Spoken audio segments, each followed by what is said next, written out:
happy wedding என்றும் trending happy wedding Alaya cotton வேட்டிகள் ஷர்ட்டுகள் வெட்டிங் செலிப்ரேஷன்.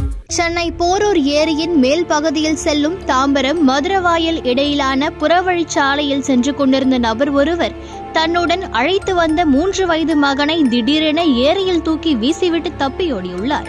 இதற்கிடையே அங்கு மீன்பிடித்துக் கொண்டிருந்தவர்கள் சம்பவத்தை பார்த்தவுடன் உடனடியாக ஏரியில் குதித்து வீசப்பட்ட சிறுவனை உயிருடன் மீட்டு போரூர் போலீசாரிடம் ஒப்படைத்தனர். அப்போது சிறுவன் எதற்காக வீசப்பட்டார், என்ன காரணம் என்று போலீசார் விசாரிக்கையில் குழந்தையை வீசிவிட்டு சென்றது தலைமைச் செயலக காலனியை சேர்ந்த மோகன்ராஜ் என்பது தெரியவந்தது.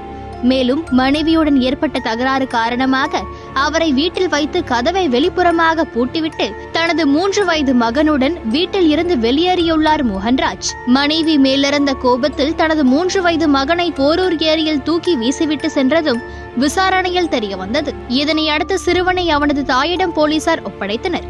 தொடர்ந்து குடும்ப பிரச்சினை காரணமாக பெற்ற மகனையே ஏரியில் வீசிவிட்டு சென்ற தந்தையை போலீசார் தேடி வந்தனர். இதற்கிடையே இன்று போரூர் ஏரியில் ஆண் சடலம் ஒன்று மிதப்பதாக போலீசாருக்கு தகவல் கிடைத்தது. தகவலை அடுத்து சம்பவ இடத்திற்கு சென்ற போலீசார் சடலத்தை மீட்டு பிரேத பரிசோதனைக்கு அனுப்பி வைத்துவிட்டு விசாரணை மேற்கொண்டனர்.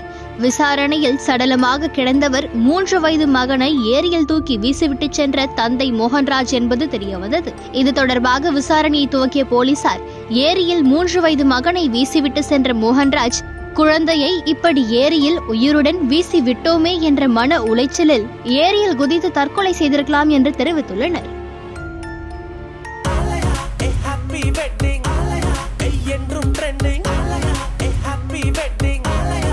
ஆலயா காட்டன் வேட்டிகள் ஷர்ட்டுகள் வெட்டிங் செலிப்ரேஷன்.